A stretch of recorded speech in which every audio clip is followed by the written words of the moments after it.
Welcome back. Today we're going to talk about some more bowfin fishing, but today we're going to go with summertime fishing for bowfin.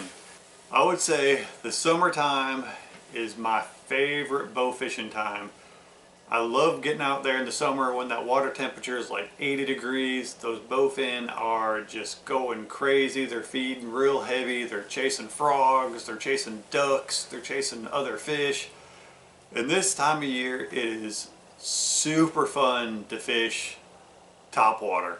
And I would have to say my favorite topwater for bowfin is the good old whopper plopper.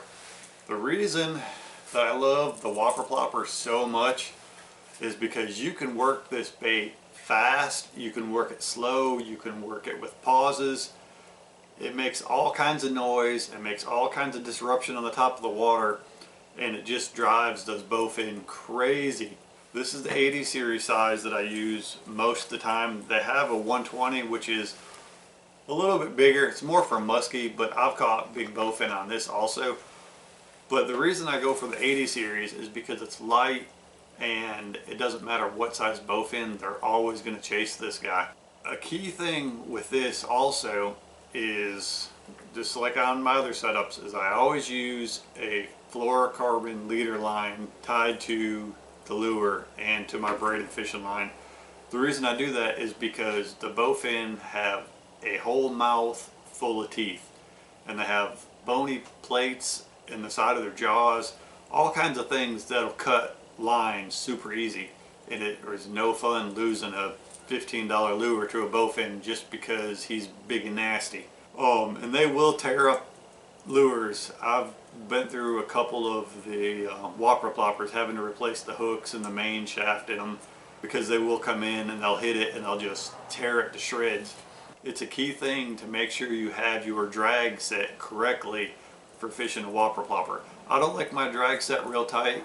I like them like 10% of my line breaking strength, so when that fish does hit it, he can peel a little drag before I set that hook, so I don't have to worry about snapping them off, and that way I'll know I'm going to have a really good hook set. Whopper ploppers I like to fish in the real shallow waters. I'll throw it up against the bank and bring it off the shallows, around stumps, around little trees. Anything that's sticking out of the water, I'll run this whopper plopper right by it like I'm fishing for a bass. In a lot of ways, the bowfin are like a bass. I mean, they're ambush hunters, they're really aggressive, they will chase stuff down. They'll come out of the water hitting it just like a bass will. So remember that in the summer, you know, look for that structure, look for those places where there's a place for them to hide, for them to ambush something. I like to fish in the cypress trees, so in the cypress trees I'll use this and I'll run it between any place there's two trees that come into a V and there's a little channel that goes through them. I'll try to cast this in between there and just kind of run it right through the middle of those trees. So that's another thing to try. Try the whopper plopper. Don't forget, fluorocarbon leader line, 15 to 20 pounds is about all you need, but you will not regret using a leader line on your lures. So until next time, remember, catch and release, let them go, let them grow.